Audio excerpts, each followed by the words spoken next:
الرازی Islamic school جماعت ہشتم مضمون اردو ادب کلپ نمبر 3۔ بسم اللہ الرحمن الرحیم۔ السلام علیکم ورحمۃ اللہ وبرکاتہ۔ ہم آپ کو الرازی اسلامک اسکول کی آن لائن ٹیچنگ سسٹم میں خوش آمدید کہتے ہیں۔ ہم اپنی اردو کی درسی کتاب علم و ادب سے سبق نمبر 4 صفحہ نمبر 10 سبق مادام لطفاؤ پڑھیں گے۔ سب سے پہلے ہم اس کی ریڈنگ کریں گے۔ اس سے پہلے ہم اس کی تدریسی مقاصد طلباء کو خدمت انسانیت کا درس دینا، مادام لطفاؤ کی عظیم فلاحی خدمات سے روشناس کرانا۔ اب ہم اس کی ریڈنگ کریں گے۔ انسانیت کی بے لوث اور سچی خدمت کرنے والے ہمیشہ لوگوں کے دلوں میں زندہ رہتے ہیں۔ تاریخ میں ایسی شخصیات کی تعداد بہت کم ہے جنہوں نے اپنی پوری زندگی خدا کے اس فرمان کے مطابق گزاری ہو۔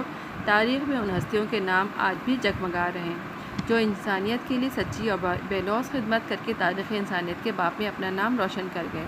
ایسی عظیم شخصیات میں ایک نام ڈاکٹر لطفاؤ کا بھی ہے جنہوں نے اپنی پوری زندگی پاکستان میں جزام یعنی کوڑ جیسے موذی مرض میں مبتلا مریضوں کے علاج اور ان کی دیکھ بھال میں گزار دی۔ ڈاکٹر لطفاؤ جرمنی کے شہر لیپزگ میں 9 ستمبر 1929 کو پیدا ہوئیں اور ان کا انتقال 10 اگست 2017 کے 87 برس کی عمر میں کراچی میں ہوا۔ ان کے والد اشاعتی ادارے میں کمرشل ڈائریکٹر تھے اور والدہ گھریلو خاتون تھی۔ ڈاکٹر لطفاؤ اپنے بھائی بہنوں میں چوتھے نمبر پر تھی۔ ڈاکٹر لطفاؤ دوسری جنگ عظیم کی ہولناکیوں اور تباہ کاریوں میں پلی بڑھی۔ اس دوران انہوں نے انسانیت کو سسکتے اور مرتے ہوئے دیکھا، جس کی وجہ سے ان کے دل میں خدمت خلق کا جذبہ بیدار ہوا اور اس جنگ کا درد ان کے دل کو بھی سہنا پڑا اور وہ مغربی جرمنی سے ہجرت کر کے مشرقی جرمنی منتقل ہو گئے۔ وہاں ڈاکٹر لطفاؤ نے 1949 میں یونیورسٹی آف مینیز سے میڈیکل کی ڈگری حاصل کی۔ ڈاکٹر لطفاؤ اتفاقاً 1960 میں پاکستان آئی۔ اصل میں انہیں بھارت میں کام کرنے والی مسیحی جماعت دختران قلب مریم، جس کی وہ خود بھی رکن تھی، کی جانب سے وہاں آ کر دکھی انسانیت کی خدمت کرنے کی درخواست کی گئی تھی۔ ویزا نہ ملنے کے سبب انہیں یہ مشورہ دیا گیا کہ وہ پاکستان چلی جائیں، وہاں سے آسانی سے بھارت کا ویزا مل جائے گا۔ انہی دنوں دختران قلب مریم سے تعلق رکھنے والی ایک رکن سسٹر برینس وارگس نے بھی، جو فارماسسٹ تھی، انہیں پاکستان آنے کی دعوت دی، جسے وہ قبول کرتے ہوئے کراچی پہنچی۔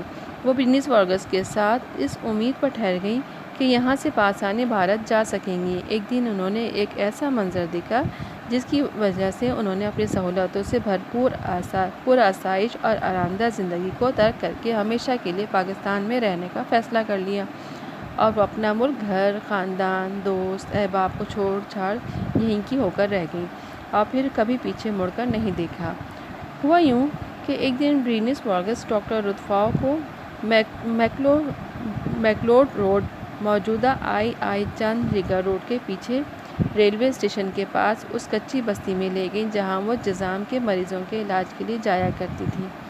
وہاں مریضوں نے اپنی مدد آپ کے تحت گتوں سے ایک عارضی ڈسپنسری بنا رکھی تھی۔ انتظامیوں کی اس بستی کو دیکھ کر ڈاکٹر لطفاؤ کا دل دہل گیا۔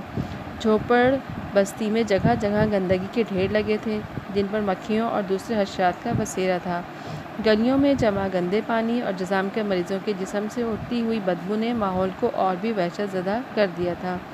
جزام کے مریضوں کے بدن پر بالکل اسی طرح کا کیڑے رینگ رہے تھے جیسے کچرے کے ڈھیر پر۔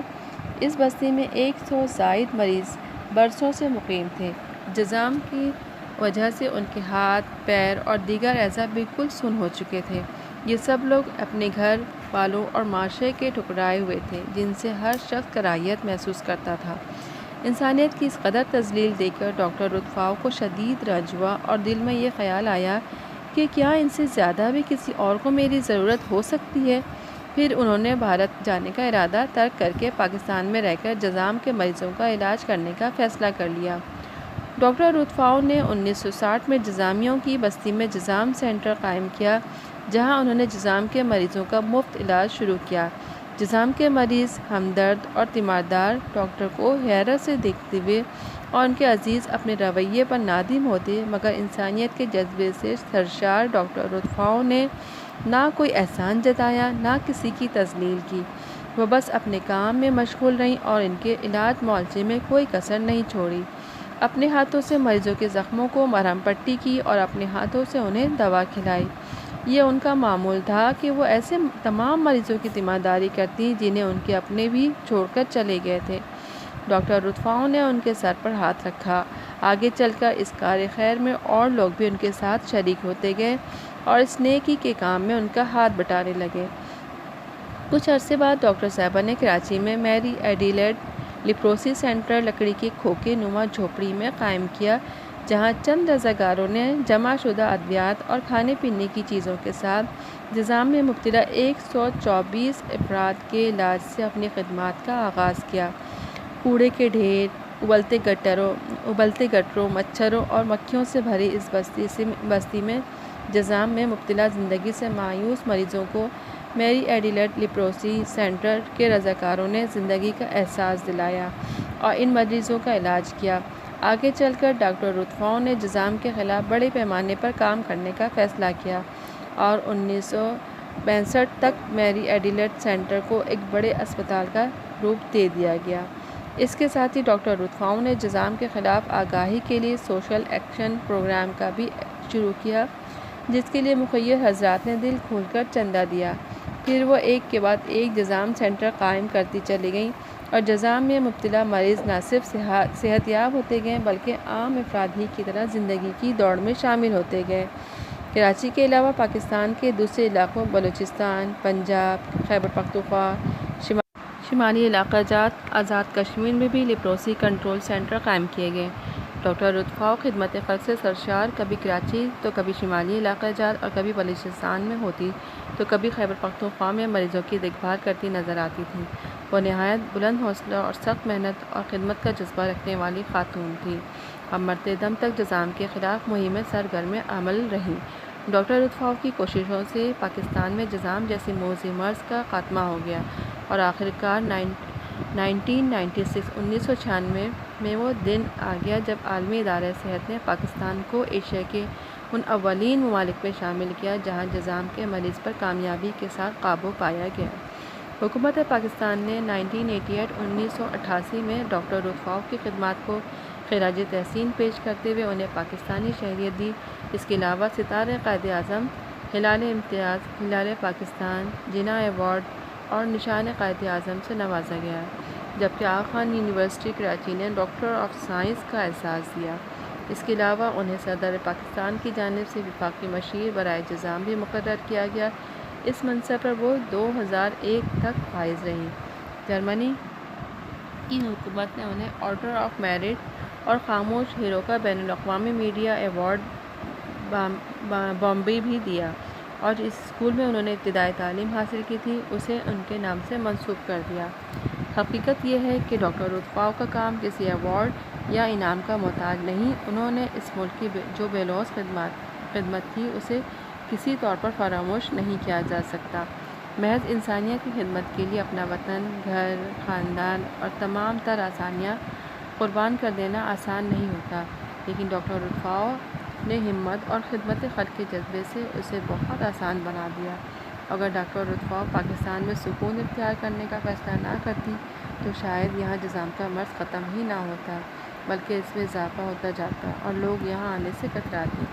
پاکستانی مدر ٹریسا ڈاکٹر رتفاؤں نے انسانیت کی خدمت کا جو درس ہمیں دیا ہے، اس کے ذریعے وہ ہمارے دلوں میں ہمیشہ زندہ رہیں گی۔ پڑھیں گے اشاعت چھاپنا جاری کرنا ہولناک، خوفناک، ویزا دوسرے ملک میں جانے کا اجازت نامہ، فارماسسٹ، دواؤں کا علم رکھنے والا، حشرات، رینگنے والے کیڑے، وحشت زدہ، گھبرایا ہوا، کراہیت، گھن، تذلیل، بے عزتی کرنا، جذام، کوڑھ، فساد یا خون کی ایک بیماری، کار خیر، نیکی کا کام، کھوکھا، کیبن، رضاکار، بغیر معاوضے کے کام کرنے والے، سوشل، سماجی، مخیر، سخی، اولین، سب سے پہلا، سکون، رہنے کی جگہ، مسکن۔